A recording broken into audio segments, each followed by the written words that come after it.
నాగతార ఛానల్కు స్వాగతం అండి. చూడండి, పొద్దున్న ఏం చేస్తున్నాను అనుకుంటున్నారా? పొద్దున్న నిద్ర లేసినాను. ఈరోజు పిల్లలకు క్యారీ అయితే చిట్టి డబ్బాల్లో బియ్యం పెట్టేసినాను. పిల్లలకి ఇద్దరికి అన్నం అయితే చేసేసిన ఫ్రెండ్స్. రైస్ అయితే అయిపోయింది.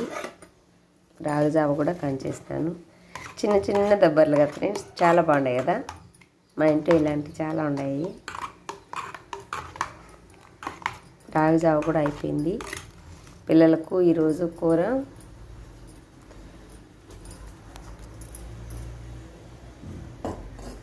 పచ్చిపులుసు కావాలన్నారు ఫ్రెండ్స్. వాళ్ళు ఏది అడిగితే అది చేసి పెట్టడమే కదా. పచ్చిపులుసు కోసం చింతపండు నానబెట్టుకున్నాను. పచ్చిపులుసు ఎలా పిసుకుతానంటే చూడండి, ఇలా పచ్చిపులుసు కావాలంటాను. శనగకాయలు, పచ్చిమిర్చి, ఎర్రగడ్డ, చాలా అంటే చాలా సింపుల్ ఫ్రెండ్స్. ఇప్పుడు ఎంచుకోవాలి. స్టవ్ అయితే వెలిగిస్తాను.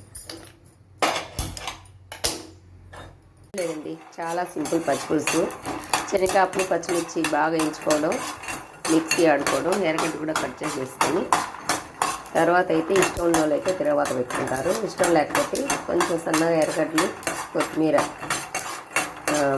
ఇదంతా బాగా మిక్సీ ఆడుకొని అందులో కలిపేసి దానిపైన వేసుకోవడం, చింతపండు బాగా తీసి పిట్టంతా తీసేయడం, అంతే. చాలా సింపుల్. అంతకంటే ముందు టీ తాగను. ఒక పక్క పప్పులు వేస్తా, ఒక పక్క టీ తాగను. చూడండి, పొద్దున టైం దొరకదు ఫ్రెండ్స్. ఏం చేయాలా, ఎలాగోలా తాగాలి. టీ అయితే తాగదాం అని ఉంటుంది. అందుకని ఈ పని చేస్తున్నాను ఫ్రెండ్స్. పప్పులు, పచ్చిమిర్చి బాగా వేసి పెట్టుకున్నాను. ఆనియన్స్ బాగా కట్ చేసి మిక్సీలో వేసుకున్నాను.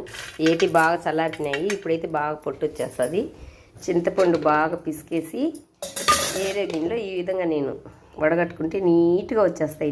చింతపండు గుజ్జంతా ఇలా వచ్చేస్తుంది.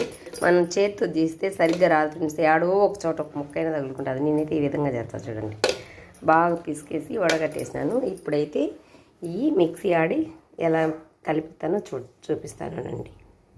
చూసారు కదండి, మెత్తగా ఆడేసాను.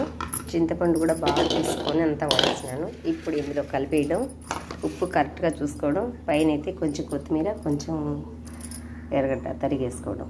చూడండి ఫ్రెండ్స్, ఆడుకుని మిక్సీలో అది కూడా అంతా కలిపేసినాను. శనగకాయ పప్పులు, పచ్చిమిర్చి అని. ఇప్పుడు ఫైనల్గా అయితే మనం కట్ చేసి పెట్టుకుని ఉల్లిపాయ ముక్కలు, ఇవి అయితే తిరగబాత కూడా పెట్టుకుంటారు ఫ్రెండ్స్. తిరగబాత పెట్టుకునే దానికన్నా ఇలా వేసుకుంటేనే చాలా బాగుంటాయి. మా ఆయనకైతే తిరగబాత పెడితేనే ఇష్టము. మాకు అందరికీ ఆల్మోస్ట్ తిరగబాత పెట్టకుండా ఉంటే ఇష్టము. పైన కొంచెం కొత్తిమీర, అంతే. పచ్చిపులుసు, కమ్మని పచ్చిపులుసు రెడీ అయిపోయినాయి. ఈ పొద్దు మా పిల్లల క్యారీకి నేను నా మామిడికాయ పచ్చడి తెచ్చిన ఫ్రెండ్స్. చేపలు కూర చేసాను కదా, నాకైతే నైట్ తినబుద్ధి కాలేదు. మామిడికాయ పచ్చడి, పచ్చిపులుసు కమ్మగా ఉంటాయి ఫ్రెండ్స్.